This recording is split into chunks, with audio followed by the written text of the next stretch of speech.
नमस्कार. सर्व शेतकरी बांधवांना माझा नमस्कार. मी गुलाबराव खंडागळे, तंत्र समन्वयक, संभाजीनगर. आज आपण साधारण एका बेड पाडलेल्या क्षेत्रावर उभा आहो आणि संभाजीनगरमधलं एक गाव आहे. आता आपण इथं जाणून घेऊया 3 मुद्द्यावर आज मी बोलणार आहे. पहिला मुद्दा आहे जमीन संवर्धन. आणि जमिनीचं संवर्धन करण्याकरता बेड पाडणे या बदलत्या हवामानामध्ये अतिशय गरजेचं आहे. मग आता बेड पाडल्यानंतर काय होतं आपल्या जमिनीचं? प्रथमतः संवर्धन होतं आणि संवर्धन झाल्यानंतर पाणी जिरवण्याची प्रक्रिया जमिनीमध्ये जास्त होते. दिवसेंदिवस पाऊस आता पुन्हा कमी होण्याच्या मार्गावर चालला आहे. जगापुढे मोठं संकट उभं राहिलं की जमीन संवर्धन कशी राहील. त्यासाठी नानाजी देशमुख कृषी संजीवनी प्रकल्प मुंबई यांनी नुकताच आदेश काढलेला आहे की जमिनीचं संवर्धन होण्याकरता बेड पाडणे, बेड तारणे हा फार मोठा अगदी मुद्दा आपल्यापुढे आता आजच्या काळामध्ये उभा राहिला. आपण एका शेतावर उभा आहो, बेडची साईज बघतो आहो आणि बेड पाडलेले आहे. भलेही तुम्ही कुठले पीक घ्या, आलं घ्या, कोणी हळद घ्या, कोणी मका घ्या, कोणी कापूस घ्या, कोणी तूर घ्या, पण जमिनीवर ते बेड पाडा. आणि बेड पाडल्याशिवाय आज आपल्याला गत्यंतर नाही. बेड पाडल्यामुळे काय होतं, जमीन संवर्धित तर राहते, पण दुसऱ्या मुद्द्याला हात घालूया आपण. जमिनीमध्ये पाणी जिरण्याचं प्रमाण मोठ्या प्रमाणात होतं. बिगर बेडमध्ये पाणी जिरत नाही जमिनीमध्ये. आणि बेड पाडल्यानंतर इथं पाऊस पडतो आणि आतीचं पाणी बी निघून जातं आणि कमीचा पाऊस झाला तर जमिनीमध्ये पाणी जिरण्याचं काम आता आजकाल मोठ्या प्रमाणात करणं गरजेचं आहे. आणि थोडासा पाऊस कमी झाला लगेच जाणीव होते. म्हणून बेड काय करतं, पाणी बी जमिनीमध्ये जिरवण्याचं काम करतं आणि संवर्धित जमीनसुद्धा ठेवतं.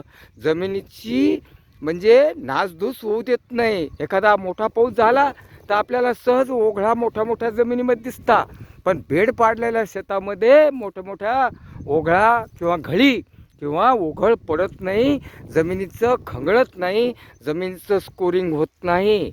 आज आमचे गुरुवर्य डॉक्टर तुकारामजी मोठे हेच सांगून जात आहे आणि आज सारखा त्यांचा ध्यास आहे का बेड पाडा. आमचे कोळेकर सर प्रकल्प मुंबई नानाजी देशमुख कृषी संजीवनी प्रकल्प यांचा सुद्धा मोठा ध्यास चालू आहे आज कोळेकर सरांचा की बेड पाडा रे, बेड पाडा.